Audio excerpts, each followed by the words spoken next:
Hello, my friends, and welcome back. Thank you very much for being with me again today. I have here an article from the Telegraph, where his opinion of I'm assuming a British colonel, maybe retired. And he tells us something that is true, which is the sea drones, are an effective tool in attacking a ship. Now, they should have less success in attacking a warship and will have 100% success in attacking a commercial ship, like an oil tanker. The Ukrainians proved that these sea drones so far are successful in attacking both.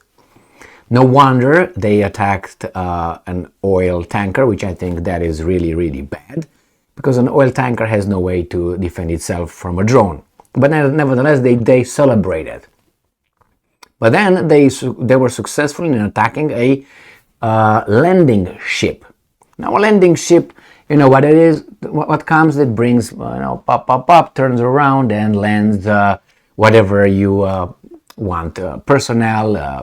I'm assuming. I don't even know if you go with amphibious and anything else, but it's a landing ship. It doesn't mean it can't defend itself. It doesn't have a radar or something. It can, but I don't think it's the most sophisticated ship in order to detect these incoming sea drones. Nevertheless, the Ukrainians were successful.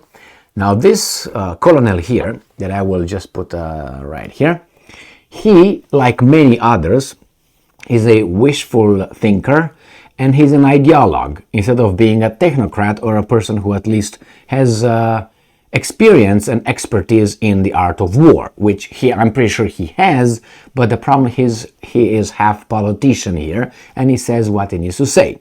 So this is what this gentleman, I don't know if he's a gentleman or not, Colonel Richard Kemp, I think I covered him before. In the Telegraph, he says that Ukraine is finally attacking Putin's weakest spot. It's true, the Russians did not do a good job so far, even though there were some attacks of these sea drones that were repelled, destroyed by the warships, if you remember, in the southwest of the Black Sea. And Colonel Kemp says it could break him. Now, this is too much.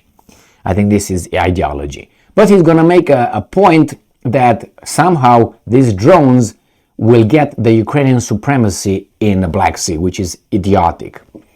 Let's see what's going on here with Mr. Kemp.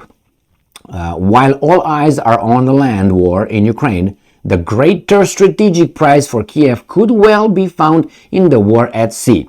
Well, this is just because he, Colonel Kemp, wants to overemphasize something and underemphasize or minimize something else.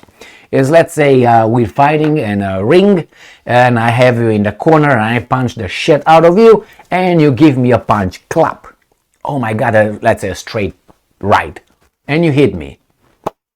Very good, but it's one punch and I'm already knocking you out over there, cornered you over there, and you punch me with a straight right. Bang! Okay, good for you. Now, Mr. Kemp, Colonel Kemp, being an ideologue, he focuses on that. When you watch boxing matches or UFC or MMA fights, sometimes you have these guys that talk over there and they tell you, the commentators, it's better to turn it off, the sound, if you know something about fighting. Because these guys, if you close your eyes and you listen to the guys, you imagine the fight according to what they say, which is, if you watch again, there are two different fights. The same here, because they focus on different, they have preferences. They want this guy to win, and then they want this guy to win. They create a problem. So this guy focuses right now on the drone issue in the Black Sea, which is a real one. But let me show you some other examples, because this implies not only that the Russians cannot defend themselves against these sea drones, but can the Americans defend themselves? Can the British defend themselves? Can the tankers in the, let's say, in the Gulf defend themselves? No. So it's true what he says here, but I think he emphasizes. He blows it out of proportion. So let's see what else Mr. Kemp has to say.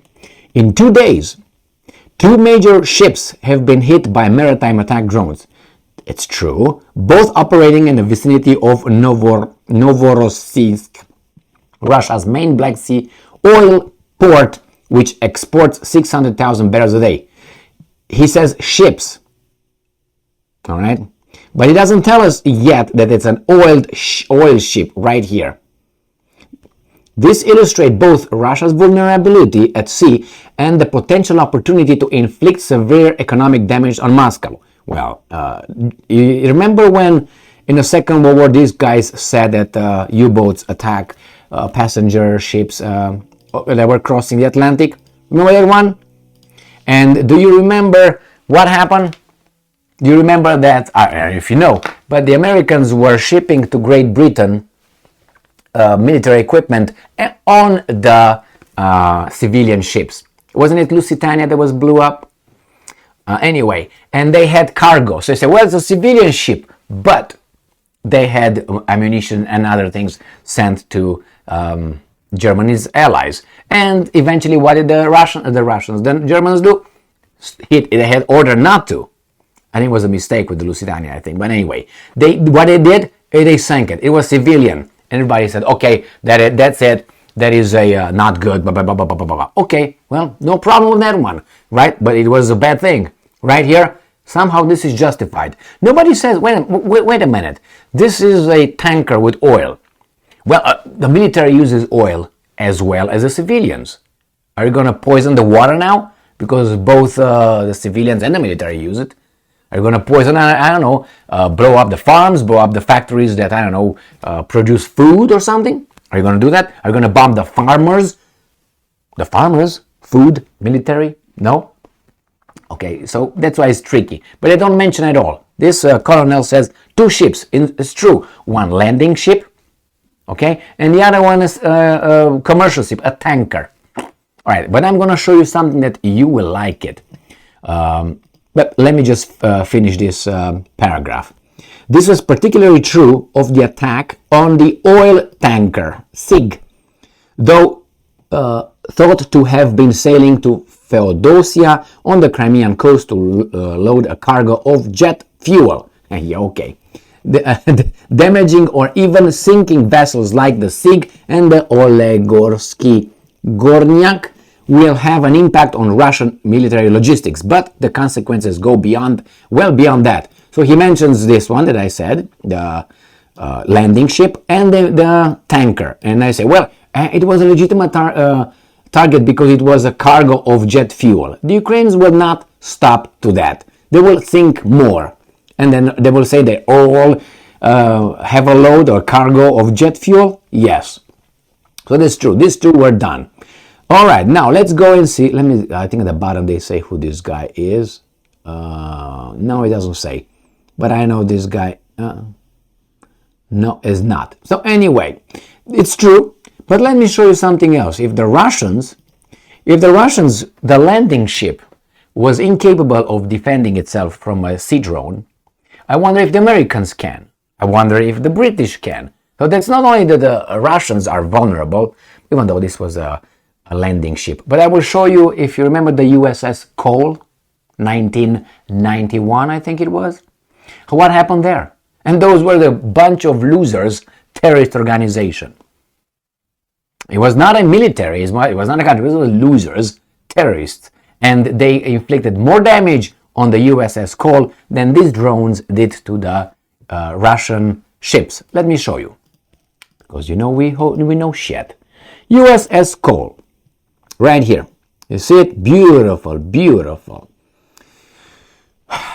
On 12th of October 2000, it was not 991, I'm sorry. It was ordered in 991, the ship. So it was a fairly new one, I would say. On 12th of October 2000, Cole was bombed in a suicide attack carried out by the terrorist organization Al-Qaeda in the Yemeni port of Aden, killing 7 sailors, unfortunately, injuring 39 others, and damaging the ship. On November 29, 2003, Cole engaged in her first overseas deployment after the bombing and subsequent return to the home port of Norfolk, Virginia. Okay, so this is it. So the poor idiots, Al Qaeda, they damage this. Is what? What is it? It's a guide missile destroyer. Okay, that's what he is, or she. I don't know how you refer to. But anyway, okay. So it's not a landing ship. It's a destroyer with all this, with guided missiles like that. And this was bombed by some idiots, terrorists, in 2001 with 2 rowboats and half naked. And the other guys are celebrating because they have boats put together by other military, big military, and they celebrate. And there was a landing ship, and it was a SIG, the oil tanker, and that is what was the title? The weakest spot. It could break him. I must break you. Yes, I must break you. You're not gonna break shit. What are you gonna do? The Russians are gonna pay more attention to this, and they will not do whatever they want in the Black Sea. That's a fact. I agree with that. But will the Americans do then? That means someone else is going to use a drone to hit the American vessels. It's just, as I said many times, a lot of things could happen. The orders were not given. Okay, and I'm talking about the terrorists and other idiots that operate on this planet, including states that act like idiots sometimes. So the fact that, let's say, you have some ships right now deployed in the Gulf by the Americans, just deployed today, with about 3,000 sailors, it doesn't mean that some idiots over there can send a few drones or just a rowboat and do what it happened to Cole. And Cole is a fantastic American ship, the best. All right, so I'd be more careful about glorifying these kind of things, because those things could happen to you as well. And I suspect that some idiots will take note of that, and they would probably provide with the same treatment. And no, that would not break, and it's not the weakest point attacking a tanker. That's any tanker on this planet attacked by that, it's a hit, not hit and miss. Military vessel, that's a different story. I said it before, how in the hell that drone came towards this vessel, the landing ship, and it was not pop, the radar did not pick on it. I don't know, someone was drunk, someone was not awake, I don't know what happened, but or maybe because it's a vessel coming, you should pick it on the freaking radar, wouldn't you? Or you're too low and you can't pick it coming towards you? I don't think so, but what do I know? We'll find out later. Thank you very much for being with me again today. Stay strong, stay smart, look for the truth, and be just.